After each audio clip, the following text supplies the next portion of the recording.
Hi friends, welcome back to my channel. எல்லோரும் எப்படி இருக்கீங்க? எல்லோரும் ஹாப்பியாக சேஃபாக இருப்பீங்கன்னு நினைக்கிறேன். இன்றைக்கி ரொம்ப யூஸ்ஃபுல்லான இன்ட்ரெஸ்டிங்கான டிப்ஸோட இந்த வீடியோவில் வந்திருக்கேன். இந்த வீடியோவை ஸ்கிப் பண்ணாமல் பாருங்கள். வாங்க யூஸ்ஃபுல்லான டிப்ஸ் இந்த வீடியோக்குள்ளே போய் பார்க்கலாம். ஃபஸ்ட்டு டிப்பு பார்க்கலாம் ஃப்ரெண்ட்ஸ். நம்ம வீட்டில் இந்த மாதிரி பத்தியெல்லாம் வாங்கணும் அப்படின்னா, நம்ம ஃபஸ்ட்டு வாங்கும்போதே நல்ல வாசனையாக இருக்கும். இந்த டப்பாவிலேருந்து நம்ம ஓப்பன் பண்ணதுமே பார்த்தீங்க அப்படின்னா, அப்பப்போ நம்ம நெக்ஸ்ட் டைம் யூஸ் பண்ணும்போது அந்த பத்தியினுடைய ஸ்மெல்லே இருக்காது. எதனால் நம்ம ஃபுல்லாக ஓப்பன் பண்ணிவிட்டோம் அந்த கவர் அப்படின்னா அதனுடைய ஸ்மெல் போயிடும். எப்பவுமே பத்தியெல்லாம் வாங்கிட்டீங்க அப்படின்னா இந்த மாதிரி வாட்டர் பாட்டிலுக்குள்ளே இந்த மாதிரி போட்டு நீங்கள் க்ளோஸ் பண்ணி எடுத்து வச்சு யூஸ் பண்ணீங்க அப்படின்னா நல்ல கடைசி மட்டுமே நல்ல வாசனையாக இருக்கும். கண்டிப்பாக ட்ரை பண்ணி பாருங்கள். இந்த டிப்ஸ் பிடிச்சதான் மறக்காமல் இந்த வீடியோக்கு ஒரு லைக் கொடுங்க ஃப்ரெண்ட்ஸ். வாங்க இப்போ அடுத்த டிப் பார்க்கலாம். நம்ம வீட்டில் இந்த மாதிரி கேஸ் கட்டர்லாம் நம்ம ஒரு சில டைமில் குக்கரில் போடும்போது வெளியே தண்ணியெல்லாம் லீக் ஆகிரும். அதே போல் பார்த்திங்க அப்படின்னா நம்ம வைக்கக்கூடிய சாம்பார் ஆகட்டும், அதுக்கப்புறம் அரிசி சாதம் ஆகட்டும், வெளியெல்லாம் பொங்கி விழுந்துடும். அதாவது விசில் பகுதியை விட இந்த மாதிரி கேஸ் கட்டர் உள்ள இடத்துல வெளியே வந்துடும். எப்பொழுதுமே நீங்கள் கேஸ் கட்டர்லாம் ரொம்ப ஹார்டாக இருக்குது அப்படின்னா இந்த மாதிரி தண்ணியில் போட்டு நல்ல ஒரு 5லேருந்து 6 நிமிஷம் அப்படியே விட்டுருங்க. விட்டதுக்கப்புறம் நீங்கள் குக்கரில் போட்டு யூஸ் பண்ணிங்க அப்படின்னா தண்ணியே வடிஞ்சு வராது. எப்பொழுதுமே குக்கர்லாம் யூஸ் பண்ணி முடிச்சு நீங்கள் கழுகி வைக்கும்போது இந்த கேஸ்கெட்டரை நம்ம ஃப்ரீசருக்கு கீழே பால் வைக்கிறதுக்கு ஒரு ஸ்டோரேஜ் இடம் இருக்கும்ல, அந்த இடத்துல வச்சுட்டு அதுக்கப்புறம் நீங்கள் குக்கர் யூஸ் பண்ணும்போது இந்த மாதிரி தண்ணியில் போட்டு நீங்கள் யூஸ் பண்ணிங்க அப்படின்னா இந்த கேஸ்கெட்டர் நீண்ட நாட்களுக்கு வரும். கண்டிப்பாக ட்ரை பண்ணி பாருங்கள். இப்போது ரொம்ப யூஸ்ஃபுல்லான டிப்ஸ் தான் நம்ம பார்க்க போகிறோம். பொதுவாக நிறைய பேர் வீட்டில் பார்த்திங்கன்னா இந்த மாதிரி ஒயிட் சாக்ஸ்லாம் என்ன தான் வாஷ் பண்ணாலும் பார்த்தீங்க அப்படின்னா, இப்போ பாருங்கள் இந்த ஒயிட் சாக்ஸே துவைச்சது தான். ஆனால் கால் பகுதிக்கிட்ட மட்டும் அந்த விரல் இருக்குது பார்த்தீங்களா, அந்த இடத்துல மட்டும் கரையே போகாது. இதை எப்படி சுலபமாக க்ளீன் பண்ணணும்னு சொல்கிறேன். அதுக்காக ஒரு பக்கெட்டில் நான் கொஞ்சமாக டிஷ்வாஷ் லிக்விட் இருக்குல்ல, அதுதான் சேர்த்துருக்கேன். 1 டேபிள் ஸ்பூன் அளவு பேக்கிங் சோடா, அதுக்கப்புறம் 2 டேபிள் ஸ்பூன் அளவு டிட்டர்ஜென்ட் பவுட்ரு, மெயின் பார்த்தீங்க அப்படின்னா வெதுவெதுப்பான தண்ணி.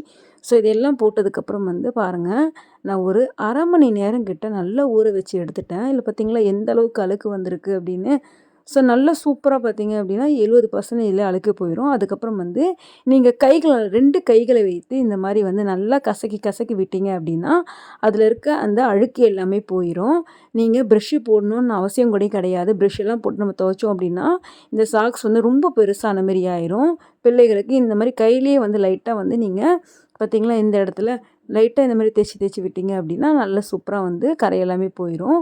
இப்போ பார்க்கறதுக்கு இன்னும் பிரைட்னஸ் இல்லாத மாதிரி இருக்குல்ல, ஆனால் நீங்கள் ஒரு இந்த மாதிரி கைகளில் அலசிட்டதுக்கப்புறம் ஒரு 4-5 தண்ணியில் நீங்கள் அலசினீங்க அப்படின்னா சூப்பராக நல்லா பளிச்சுன்னு ஆகிடும்.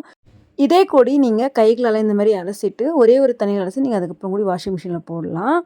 பாருங்கள் சூப்பராக பளிச்சுன்னு ஆகிடுச்சு. இப்போ காய வச்சதுக்கப்புறம் உங்களுக்கு காட்டுறேன் பாருங்கள் எந்த அளவுக்கு பளிச்சுன்னு இருக்குது பார்த்தீங்களா. கண்டிப்பாக உங்கள் வீட்டில் ட்ரை பண்ணி பாருங்கள். இப்போ சீசன் ரொம்ப அதாவது வெயிலும் இல்லாமல் மழையும் இல்லாமல் அப்பப்போ திடீர்னு பார்த்திங்கன்னா மழை வருது. இந்த மாதிரி சமயங்களில் இந்த வெங்காயம்லாம் சீக்கிரம் பூசணை பிடிச்சிரும். அதேமாரி முளைச்சி வரைய ஆரம்பிச்சிடும். எப்பவுமே வெங்காயம் வைக்கக்கூடிய இந்த இதில் டிஷ்யூ பேப்பரோ அப்படி இல்லைன்னா நியூஸ் பேப்பரோ இந்த மாதிரி குட்டி குட்டியாக கட் பண்ணி உள்ளுக்கு இந்த மாதிரி வச்சு விட்டுட்டிங்க அப்படின்னா வெங்காயம் நல்ல நீண்ட நாட்களுக்கு ஃப்ரெஷ்ஷாக இருக்கும் ஃப்ரெண்ட்ஸ். கண்டிப்பாக ட்ரை பண்ணி பாருங்கள். இப்போது அடுத்த டிப்பு பார்க்கலாம். அடுத்த டிப் பாருங்கள், நம்ம வீட்டில் அப்பப்போ கரண்ட் போகுது. நம்ம இந்த மாதிரி மெழுகுவர்த்தியெல்லாம் ஏற்றி வைப்போம்.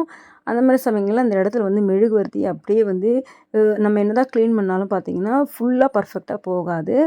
இந்த மாதிரி நியூஸ் பேப்பர் வச்சுட்டு அதுக்கு மேலே அயன் பாக்ஸ், அதாவது நம்ம அயன் பண்ணதுக்கப்புறம் சூடாக இருக்கும்ல, அதை இந்த மாதிரி பண்ணிங்க அப்படின்னா அந்த மெழுகுவர்த்தி எல்லாமே இந்த பேப்பரில் ஒட்டி வந்துடும்.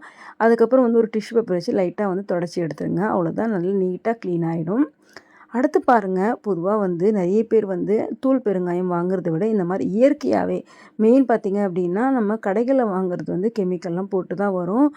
நீங்கள் இந்த மாதிரி கட்டி பெருங்காயம் வாங்கிட்டு இந்த மாதிரி மெத்தடில் நீங்கள் ட்ரை பண்ணி எடுத்து வச்சிங்க அப்படின்னா இல்லை சூப்பராக நம்மளுக்கு பெருங்காயம் கிடைக்கும். இப்போ பாருங்கள், நான் இது யூஸ் பண்ணாத தோசைக்கல் தான் எடுத்திருக்கேன். இதில் மீடியம் டு லோ ஃப்ளேமில் வச்சுட்டு நல்லா இந்த மாதிரி 2-3 முறை சூடானதுக்கப்புறம் இந்த மாதிரி மத்தோ இல்லைனா இந்த மாதிரி நம்ம உருளைக்கிழங்குலாம் மசிகிறதுக்கு வச்சுக்கோங்களா, அதை வச்சு நல்லா இந்த மாதிரி ப்ரெஸ் பண்ணி விடணும். நல்லா ஃப்ளாட் ஆயிடணும். ஃப்ளாட் ஆனதுக்கப்புறம் கத்திரிக்கொல்லியோ இந்த மாதிரி குட்டி குட்டியாக கட் பண்ணி போட்டிங்க அப்படின்னா நம்மளுக்கு இந்த மாதிரி கிடைக்கும். இதுக்கப்புறம் மிக்ஸி ஜாரில் போட்டு நம்ம அரைச்சி எடுத்தோம் அப்படின்னா சூப்பராக நல்ல கமகம். அதாவது நீங்கள் நார்மலாக பெருங்காயத்தூள் வாங்குறத விட இந்த மாதிரி கட்டி பெருங்காயம் வாங்கி நீங்கள் தூள் பண்ணி வைக்கும்போது இன்னும் நல்ல வாசனையாக இருக்கும். பாருங்கள், மிக்ஸி ஜாரில் அரைச்சி எடுத்துட்டேன். அவ்வளோதான், நீங்கள் சூப்பராக ஸ்டோர் பண்ணி வச்சுக்கலாம். கண்டிப்பாக உங்கள் வீட்டில் ட்ரை பண்ணி பாருங்கள். இந்த டிப்ஸ் உங்களுக்கு பிடிச்சிருக்கும்னு நினைக்கிறேன். அடுத்த டிப் பாருங்கள். இந்த மாதிரி நம்ம ஜூஸ்லாம் வாங்கணும் அப்படின்னா இந்த மாதிரி பேக்லாம் கிடைக்கும்ல. ஸோ இதை வந்து வேஸ்ட்டாக தூக்கி போடாதீங்க. அதேமாரி நம்ம வாங்கக்கூடிய அந்த டிஷ் வாஷ் லிக்யூடுமே வந்து இந்த மாதிரி பேக்கில் கூட கிடைக்கும். ஸோ அதை வந்து தூக்கி போடாமல் நல்லா வந்து கழுகி எடுத்துக்கோங்க. இப்போ இதில் வந்து நம்ம தண்ணியை ஃபில் பண்ணி ஃப்ரீசருக்குள்ளே வச்சிடலாம். அவ்வளோதான். நம்மளுக்கு இப்போ ஒவ்வொரு முறையும் வந்து நம்மளுக்கு ஒரு சில டைமில் வந்து நம்ம கை கால் வந்து வலி இருந்தாலும் சரி, ஒரு சில டைமில் வந்து நம்மளுக்கு ஐஸ் பேக் தேவைப்பட்டாலும் சரி, ஸோ இந்த மாதிரி கூட நீங்கள் ரெடி பண்ணி வச்சிங்க அப்படின்னா இதை வந்து நம்ம ஐஸ் பேக்காக நம்ம வந்து யூஸ் பண்ணிக்கலாம்.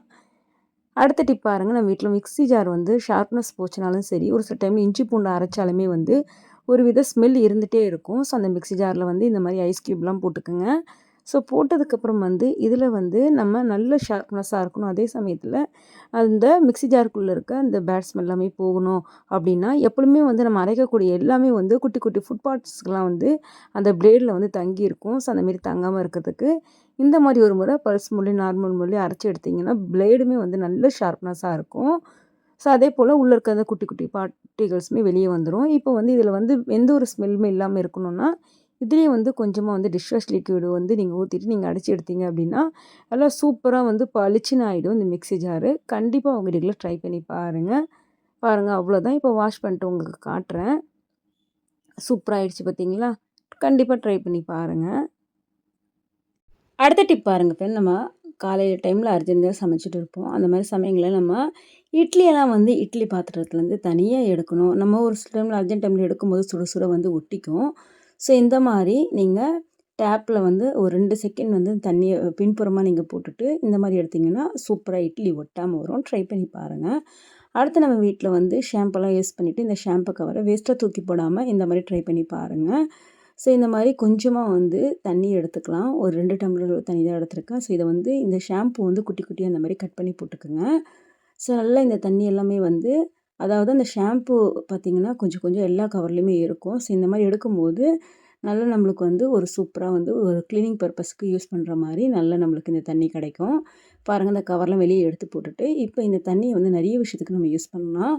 ஸோ ரொம்ப யூஸ்ஃபுல்லான ஒரு 2 3 டிப்ஸ் சொல்கிறேன். ஸோ இந்த மாதிரி ஸ்ப்ரே பாட்டில் நீங்கள் ஊற்றி வச்சிட்டிங்க அப்படின்னா நம்ம ஒவ்வொரு முறையுமே வந்து நம்ம அதாவது நம்மளோட கர்டைன்ஸ் இருக்கும்ல, இந்த ஸ்க்ரீன் துணி அதெல்லாம் வந்து ஸ்ப்ரே பண்ணி விட்டீங்க அப்படின்னா நல்லா வாசனையாக இருக்கும். அதே போல் இந்த மாதிரி சாக்ஸு, அதுக்கப்புறம் வந்து கிச்சன் டவல்ஸு, ஸோ இந்த மாதிரிலாம் வந்து நீங்கள் ஊற வச்சுட்டு கொஞ்சமாக வந்து நீங்கள் டிட்டர்ஜென்ட் பவுட்ரு போட்டு நீங்கள் அலசி எடுத்திங்கன்னா நல்லா வாசனையாக இருக்கும். ஸோ எந்த ஒரு பேட் ஸ்மெல்லுமே வராது.